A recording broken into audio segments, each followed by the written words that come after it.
강원도 양구 해안마을 군대에서의 실화괴담. 강원도 인제 원통에서 버스를 타고 1시간 정도를 들어가게 되면 천돌이라는 곳이 나오죠. 그곳에서 30분 정도 더 가면 서월이라는 곳이 나오고요.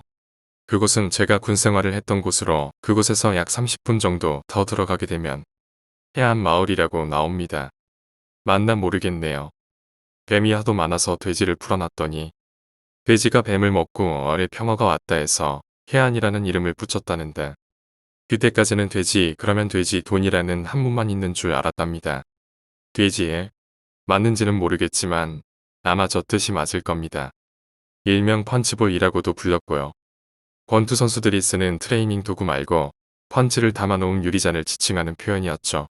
높은 고지에서 바라보면 꼭 그런 모양을 하고 있다고 해서 그렇게 부른다는데 저는 아무리 봐도 모르겠더군요. 그곳에서 더 들어가게 되면 양구라는 곳이 나오고 군인들의 치를 떨게 만드는 행군 코스가 나오게 되죠. 하여튼 그 해안마을에는 을지전망대와 제사땅굴이 있었죠. 관광지로도 많은 사람들이 찾아오곤 했답니다. 그 을지전망대로 올라가려고 하면 검문소를 거쳐 올라가게 되는데 제가 일병 시절 그 검문소로 파견을 나가게 된 적이 있었습니다. 21사단이 맡고 있던 검문소인데 아마 유격 훈련 때문인가 해서 12사단이던 저희가 들어가게 되었죠. 거기서 또 운이 좋았던 게 원래는 제가 있던 중억이 중대는 그곳 검문소에 파견 나가게 되는 일은 없었습니다. 하지만 대대의 사정상 중대의 2개 소대가 그곳으로 파견을 나가게 되었던 거죠. 관광지역의 검문소라 그런지 민간인도 많이 접할 수 있었고 선탑이라 해서 고참들은 관광버스가 오게 되면 그 차에 탑승해 길 안내도 하고 그랬었죠. 그리고 검문소는 마을 인접해 있던 터라 시골이긴 했어도 산만 보이던 대대생활과는 엄청난 차이가 있었죠. 물론 현역을 다녀오신 분이라면 그 파견 생활이 얼마나 천국 같은 나날들인지는 잘 아실 겁니다. 하지만 저의 경우는 겨우 일병 나부랭이 대대 간부들의 시선이 없는 곳이라 수많은 협박과 갈굼 얼차려 등등 하루하루가 새로웠죠. 고참들이야 편한 하루하루였지만 저 같은 쫄병들에겐 괴로움의 나날들이었죠. 아 본론이 빗나가고 있군요. 다시 돌아와서 아마 그때가 99년도가 맞을 겁니다. 비가 엄청나게 내린 해였죠. 기억하시는 분들은 아마 뉴스를 통해서 많이 보셨을 겁니다. 어느 정도로 비가 왔냐면 원초적인 본능이 자연에 대한 공포를 느낀다고 해야 할까요? 평소엔 무릎 정도에 찰랑거리던 인북천. 뭐라고 해야 할까? 저 멀리 논이 보인다고 생각해보세요. 보이시나요? 그 논 사이에는 인북천이 흐르고 있고요. 물론 논만 보이지 인북천이라고 하는 강은 보이지 않고요. 수평선을 바라보게 된다면 말이죠. 그리고 수평선에 푸르스름하게 보이는 논의 풍경. 그런 논을 인북천의 물줄기가 다 집어삼켰다고 생각해보세요. 흐린 하늘과 불어난 강물이 경계가 없이 같은 색이 되어버린 풍경. 멀리 보이던 논은 그냥 강이 되어버린 겁니다. 허옇게 꿈틀거리는 강. 휩쓸리면 죽는다는 생각이 들 정도로 그 정도로 비가 내렸던 겁니다. 그것만이 아니었죠. 제가 있던 대대 쪽, 즉 인제나 원통으로 가려면 다리를 건너가야 하는데 그 다리가 불어난 빗물에 무너져 버린 것입니다. 그 다리는 시골 마을에 있는 다리가 아닌 탱크도 지나갈 수 있는 커다란 다리로 그 커다란 다리가 유실되었다는 이야기를 들었을 땐 솔직히 속으로 환호성을 질렀죠. 아 대대로 복귀하려면 멀었구나. 안 그래도 대대 복귀 일정이 잡혀가는 와중이라 오늘 내일 하고 있었는데 아무리 고참들이 괴롭혀도 빡센 훈련 일정이 없었으니 그것만으로도 행복한 군생활이었죠. 아버지가 무서워 집안에 계시면 숨쉬기도 불편한데 어느 날 아버지께서 기약을 할 수 없는 장기 출장을 가셨다는 느낌이랄까. 아시는 분은 아실 것입니다. 하지만 한 가지 난관에 봉착했으니 식량 즉 부식의 공급이 전면 차단되었다는 겁니다. 다리가 없어졌으니 식량을 가져다 줄 차량이 저희가 있던 검문소로 들어올 수가 없었던 것이죠. 하여 이종 창고라고 해서 전쟁이 발발하면 지급되는 전투 식량을 보관하는 창고의 문을 개방할 수밖에 없었습니다. 그 전투 식량은 맛이 개떡 같아서 하루 3끼도 욕이 나올 정도였는데 5일 정도 먹게 되니 정말 미치겠더라고요.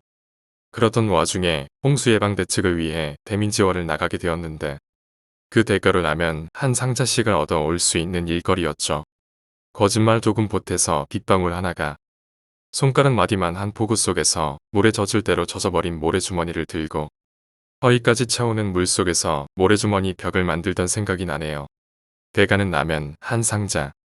가라면 까는 군인이었기에 가능했던 일 같습니다. 그렇게 연일 장맛비가 내리니 오전엔 데미지원 야간엔 근무. 편할 대로 편한 고참들도 짜증을 내는데 그 짜증까지 다 받아야 했던 저 같은 쫄병은 근무까지 힘들어져서 정말 죽을 맛이란 이런 것이구나 깨닫던 시절이었습니다. 그런 어느 날이었습니다. 장마는 끝이 난 것일까라고 생각해도 전혀 문제가 없을 만큼 맑고 화창한 날이 찾아왔습니다. 누구나가 돌변한 날씨에 하얀 실색을 감출 수가 없었죠. 김 병장님 날씨 정말 죽이지 말입니다. 어제 온 게 거짓말 같다. 저는 오전 근무를 사며 사소와 이런저런 잡담을 나누고 있었더랬죠. 소대원들이 거의 다 대민 지원을 나가 있던 상태라 저를 포함 4명이 두개조가 되어 말뚝 즉 종일 근무를 던 날이었습니다. 오늘같이 날씨 맑은 날 대민 지원 나가면 맛있는 거 많이 먹겠지 말입니다. 글쎄다. 당연히 그렇겠지. 며칠째 전식에 라면만 먹고 있던 터라. 이야기의 화두는 자연히 대민 지원 나가서 먹는 민간인 식사였죠. 평소 근무라면 짬법이 안 돼서 고참들과 마주할 시간이 적은 말뚝 근무를 환영할 만했지만 때가 때인지라 대민 지원은 정말 놓칠 수 없는 절호의 기회였던 것입니다. 내일도 아마 나가게 될 것 같은데 인북천 근처 노는 다 아작났을걸. 그렇겠지 말입니다. 다리도 무너졌으니 여기서 대민 지원 실컷 할 수 있었으면 하지 말입니다. 짜식이 빠져가지고 유일하게 맘 편히 이야기할 수 있었던 고참이어서 일상적인 농담 정도의 대화 진행은 가능했었습니다. 그렇게 시간은 흘러 구름 한 점 없이 맑던 오전 오후가 지나고 땅거미가 질 저녁 무렵이었죠. 워낙 조용한 동네이고 마을 차량이라고 해봐야 농사일을 하는 세레스라는 짐차 정도. 평일이며 장마에 다리까지 유실됐으니 관광객도 없고 가끔 양구 쪽에서 을지 전망대로 올라가는 군 수송 차량 정도만이 있을 뿐이었습니다. 원통 쪽에서 오는 차량은 거의 없었죠. 그런 중이었습니다. 김상병님 저기. 저만치 지나가는 동네 처녀가 보이더군요. 긴 머리에 하늘하늘한 상의 긴 치마, 그냥 딱 봐도 군인이라면 설레는 그런 여성이었죠. 그리고 말 그대로 저만치 지나가고 있는 이 동네에 저런 여자가 있었네. 야 이리로 오는 거 같지? 분명 저만치 지나가는 거라 생각했지만 어느 순간 이쪽으로 오고 있더군요. 야 잡고 검문해보자. 고참은 군인다운 능글거림을 보이면서 슬슬 그 여자에게로 다가가는 것이었습니다. 아가씨 어디로 가십니까? 고참이 다가서며 의뢰하는 동작으로 여자를 막아서더군요. 그의 여자는 느릿하다는 느낌이 들게끔 걸음을 멈추고 고참을 바라보았더랬죠. 여자의 옆모습만 보고 있던지라 그 여자가 고개를 드는 것 같은 모습을 보고 그렇게 생각했습니다. 그때였죠. 제 쪽에 선 고참이 여자보다 좀 더 멀리 있었지만 낯익은 고참의 얼굴이라 그랬던 건지 여자의 모습보다 자세히 고참의 얼굴을 볼 수 있었는데요. 그의 얼굴의 능글거림이 한순간 경직되어 사라져버리는 걸 볼 수 있었습니다. 얼굴이 확 굳는다는 표현이 더 어울릴 겁니다. 아예 그런데 말입니다. 민간인은 지금 저리로 올라가실 수 없습니다. 고참이 말하는 것을 보니 그 여자의 목소리는 저에게 들릴 듯 말듯한 목소리였나 봅니다. 분명 고참은 여자를 향해 이야기를 하고 있었으니까요. 저길 올라가려고 저는 그렇게 생각했죠. 당연히 안 되는 것이었습니다. 오전 오후 중에는 농사일을 하는 분들의 차량은 통과시킬 수 있었으나 민간인 혼자 이동하는 것은 통제를 하게끔 되어 있었죠. 게다가 일과가 끝나 저녁으로 가는 시간이라 농사일 때문이라고 해도 통과시킬 수 없었고요. 빵빵. 깜짝 놀랐습니다.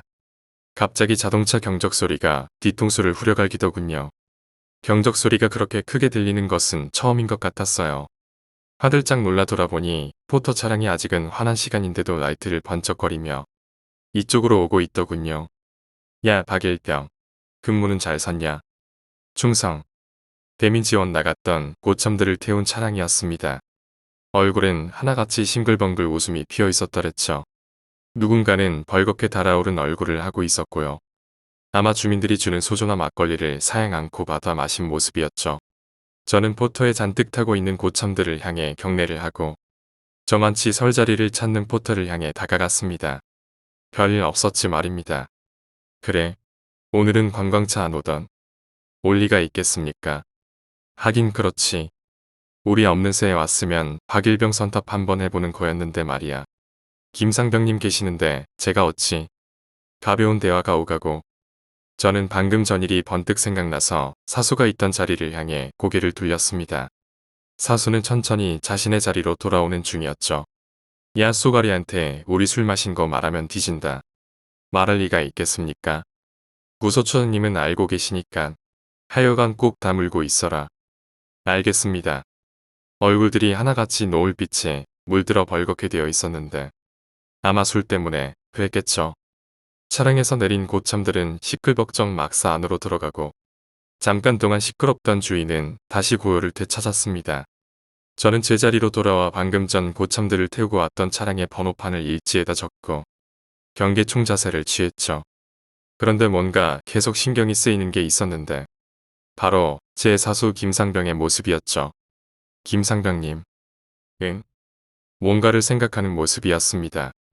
두 번을 불러 반응을 볼 수 있었으니까요. 아까 그 아가씨 이뻤습니까? 솔직히 가장 궁금한 부분이었죠. 옆모습만 본 데다가 사수가 먼저 나가 저만 치서 제재를 했으니 이쪽에선 얼굴을 자세히 볼 수가 없었습니다. 얼굴. 예 이뻤습니까? 고참은 조금 뜸을 들이더군요. 모르고 답해야 하나 표정이었으니 말이죠. 그런 질문에 대개의 남자들은 반응이 즉각적이거든요. 이쁘다 아니다 또는 봐줄 만해라든가 크게 벗어나지 않는 범주 내에서 바로 반응이 나오거든요. 그런데 고참의 반응은 그것도 아까와 같이 능글거리는 행동에 비해 굉장히 늦은 대답이 흘러나오더군요. 야 이쁘긴 한데 좀 이상해. 뭐랄까 그림 같다고 할까. 그림 말입니까? 그래 딱 그 느낌이야. 사진은 아니고 그냥 그림에서 보는 느낌인가? 잘 표현이 안 되네. 그림 같다.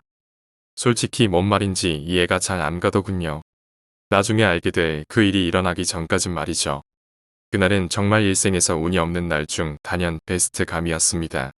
하루 종일 말뚝 근무를 서고 나면 저녁엔 야근 근무 없이 취침에 들 수 있었는데 근무 명령서에는 제가 후반 야근 근무에 들어가 있더군요. 짬밥이 됐다면 그럴 일도 없었는데 정말 서럽게 그지없던 시절이었죠. 시간은 흘러 자정을 넘긴 새벽 2시 40분. 불침번이 깨우는 소리에 눈을 떠 당장이라도 쓰러질 것 같은 졸음을 참고 철모와 탄띠를 챙기고 고참의 철모와 장비를 내려놓은 시간이 2시 50분. 근무 신고를 하고 근무 교대를 한 것이 시간이 2시 57분. 새벽 3시부터 4시 반까지 1시간 반 근무를 서게 되는 것이었죠.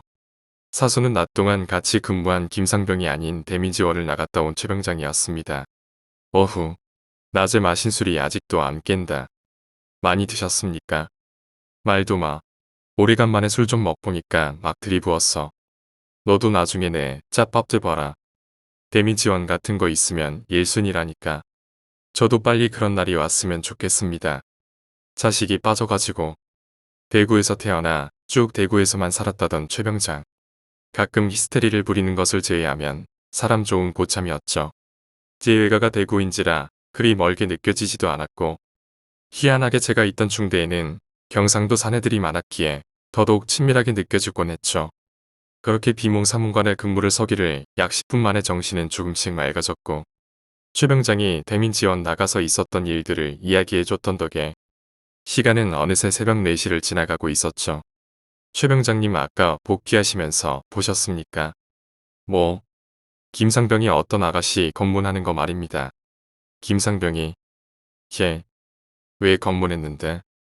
그냥 이뻐 보이길래 말입니다. 그래 이쁘더나? 그게 그런데 최병장님 못 보셨습니까? 내가 봤으면 바로 알았지 못 봤다고 했잖아. 뭐? 최병장님 타고 온 포터 위에서 못 보셨습니까? 바로 앞에서 붙잡고 있었는데. 그래. 최병장은 뭔가 생각하는 듯 보였습니다. 아까 일을 회상하는 것이었겠죠. 하지만 그 생각은 그리 길게 가지 못한 듯 보였습니다. 내가 많이 취했었나 봐. 왜 그런 걸 놓쳤을까? 정말 기억이 안 난다는 표정으로 아쉬워하던 모습이 기억납니다. 그도 그렇게 여자 중고생을 태운 관광버스가 오면 그 어떤 일도 집어던지고 버스에 선탑하던 최병장이기에 그 장면을 절대 놓쳤을 리가 없었죠. 그랬기에 새벽에 근무 서면서 어떤 생각이 들었나 물어보려고 했었고요. 박일병아, 그 여자 이 동네 사는 여자야? 얘 그런 것 같기도 한데. 저도 처음 보는 여자였습니다. 그래. 최 병장은 뭐 그러려니 하는 표정으로 시계를 쳐다보았습니다. 노가리 풀다 보니까 시간이 벌써 이렇게 됐다. 몇 시나 됐습니까? 15분이다. 얼른 들어가자. 자꾸만 아직도 머리가 띵해. 어라 벌써 그렇게 됐습니까? 저는 탄띠 왼쪽에 걸어둔 전자시계의 버튼을 눌러 시간을 살펴보았습니다. 4시 17분. 근무교대 약 10분 전이었던 거죠. 그렇게 생각하자 저도 모르게 기분이 뿌듯해지면서 기지개를 켤 겸 가슴을 활짝 열어 젖혔죠. 시선이 자연히 정면을 향해지자 저 앞에 산에서 피어나는 수증기가 하늘 위로 빨려 올라가는 모습을 볼 수 있었습니다. 산봉우리로부터 짙게 깔려 내려오는 안개. 곧동이 트겠지 하는 생각이 들더군요. 그리고 무심결에 을지 전망대 쪽으로 이어진 길을 본 순간이었습니다. 뭔가 하얀 물체가 보이더군요. 순간 저는 등을 타고 오르는 소름에 머리가 바짝 서는 느낌을 받았습니다. 사람일 리가 없다라는 생각에 몸이 바짝 긴장이 되어버리더군요. 새벽 4시에 누군가가 저 위에서 내려올 일은 절대로 없었으니까요. 그런 제 모습을 본 건지 최 병장이 바로 반응을 하더군요. 왜 그러니? 최 병장님 저기. 저는 손을 들어 전망대로 향하는 쪽을 가리켜 보였죠. 저게 뭐야? 최 병장도 순간적으로 긴장하는 모습을 보이더군요. 어두운 밤하늘에 더 어두운 산의 배경은 마치 먹지와 같았는데 그 먹지 안에 하얀 점을 찍은 듯한 느낌이랄까요? 그 하얀 물체는 조금씩 꿈틀거리는 모양으로 길을 내려오고 있었습니다. 박일병아, 저거 뭐하는 놈이고? 모르겠습니다. 그 당시는 이 글을 읽는 어떤 누가 보아도 믿지 못할 무언가가 오고 있다는 느낌을 받았을 것이라 단언합니다. 최 병장과 저는 바로 초소 안으로 몸을 숨긴 채 받침대에 총을 놓고 그쪽을 향해 조준을 하는 신용을 하고 있었죠. 손이 얼마나 떨리던지. 그렇게 둘은 바짝 긴장한 채 오르막길에 모든 신경을 곤두세우고 있었습니다. 약 30초 정도 지났을까요? 그 하얀 것의 영체가 거의 다 드러나고 있었습니다. 뭐야? 순간 턱까지 막혀오는 숨에 저도 모르게 기침이 나오더군요. 분명 낮에 보았던 그 여자였던 겁니다. 시발 저게 뭐야? 분명 낮에 본 그 여자가 맞았습니다. 그런데 다른 게 있다면 치마 밑으로는 다리가 없었습니다. 머리는 벽에 박혀서 고정된 듯 하반신만 시계추같이 양옆으로 흔들거리며 이쪽으로 다가오고 있었습니다. 갑자기 귀에 헤드폰을 씌운 것 같은 정막이 다가왔습니다. 그리고 이어지는 웃음소리 아니 울음소리. 분간하기 힘든 사람의 목소리 같은 게 머릿속에 울리듯 전해지더군요. 박일병아 튀어라. 예. 뭐하니 자식아 빨리 도망 안 가고. 최 병장은 총바지에 걸쳐둔 총을 집어 들고 도망가라는 신호를 제게 보였습니다. 그때 솔직히 저는 발이 얼어붙어서 도저히 움직일 수가 없었습니다. 그 순간 보았죠. 이미 제 앞에 거의 다다른 그것의 모습을. 홍수가 완전히 끝났다고 느껴질 무렵이었습니다. 그날따라 천지를 뒤흔드는 소리가 아침부터 요란했습니다. 산사태 등으로 유실된 지뢰를 사단해서 파견된 폭발물 처리반이 폭파하는 작업이 있었죠. 토사에 섞여 흘러내린 지뢰나 각종 불반탄이라고 해야 할까요? 전쟁 당시 북한군이 비행기로 대인 지뢰를 뿌리고 지나갔다는 근거 없는 이야기가 실감 나던 때였습니다. 전방에서 작업하다 보면 여기저기서 발견되는 탄피라던가 특히 지뢰, 산악지형의 대전차 지뢰도 가끔 발견이 되곤 하는데 산에 올라올 리 없는 전차를 겨냥했다기보다는 비행기로 뿌리고 지나갔다는 말이 더욱 설득력이 있었죠. 그날도 수해복구 노가다에 전원 투입이 된 초소의 병사들. 일반적으로 하루 이틀 일과를 땡땡이 칠 수 있다는 기대감에 나가는 대민지원이 아니라 슬슬 지겨워지는 노가다판의 일꾼으로 변해가는 대민지원이 되어가고 있었습니다. 동네 주민들도 맨날 보는 게 아무렇지도 않았듯이 그저 작업군 정도로만 생각하는 것도 문제였기는 하네요. 그렇게 노동 착취를 강요받던 나날 중 쓰러진 벼들을 세우러 나간 대민지원이 있던 날입니다. 여담으로 제 왼쪽 새끼손가락에 7바늘을 꿰맨 자국이 있는데 날이 둔한 군용 낫으로 작업하던 버릇 때문에 글라이더로 날을 세운 민간 낫을 가지고 작업을 하다 벌어진 참사의 흔적이죠. 님이 옆에 고참이 가늘게 한숨 쉬듯 욕을 뱉어내더군요. 그도 그럴만했습니다. 포터 짐칸에 타고 가는 내내 양옆으로 보이는 논들, 푸르스름한 벼들이 죄다 한 방향으로 쓰러져 있는 것을 보며 우리들은 설마 했습니다. 하지만 걱정은 현실로 나타났죠. 포터가 정지하고 운전석에서 내린 아저씨는 우리를 향해 한마디 던지는 것입니다. 자네들이 수고 좀 해줘야겠어. 그 말은 저 끝도 안 보이는 논들의 별을 다시 세워야 한다는 것이었죠. 우와 돌겠네. 말년에 이게 무슨 지랄이고. 죽겠지 말입니다. 저 꼰대는 우리가 무슨 일꾼 정도로밖에 안 보이나 봅니다. 최병장이 한숨을 토로하자 김상병도 덩달아 거들고 나서더군요. 얼굴들엔 불만들이 가득했습니다. 저도 그랬지만 감히 하늘 같은 고참님들 앞에서 그랬다간 국물도 없었죠. 저 영감탱이 동거 아니야? 노가더도 하루 이틀이지 이거 맨날 부려먹고 돌아버리겠다. 어떻게 자대 작업보다 빡세게 일거가 돌아가는지 뭐 어떤 욕을 해대고 한탄을 해봐야 답이 없었죠. 이미 손은 별을 세우고 있었습니다. 정말이지 허리가 끊어질 듯이 작업한 기억이 새롭게 피어나네요. 그렇게 오전 내내 작업을 하고 점심을 씻고 오는 포터가 저 멀리 보일 때 즈음이었습니다. 밥은 제때 주네. 김상병이 허리를 펴고 한숨 쉬듯 저만치 포터를 바라보며 말했습니다. 나는 더 못해. 배째라. 최병장이 저만치 낯을 던져버리고 항상 식사를 차리는 곳으로 먼저 뛰어가기 시작했습니다. 오늘은 막걸리 나왔겠지 말입니다. 안 나오면 다 죽여버릴 거야. 앞서거니 뒤서거니 서로 경쟁하듯 달려나가는 뒷모습이 애들같이 보였었죠. 아무리 불만이 많아도 밥 먹는 시간만은 즐거웠었죠. 얼굴에 가득한 불만이 사라지는 시간이었습니다. 이윽고 가져온 점심이 차려지자 정말 걸신 들린 듯 헤쳐나갔습니다. 나는 이 맛에 버틴다.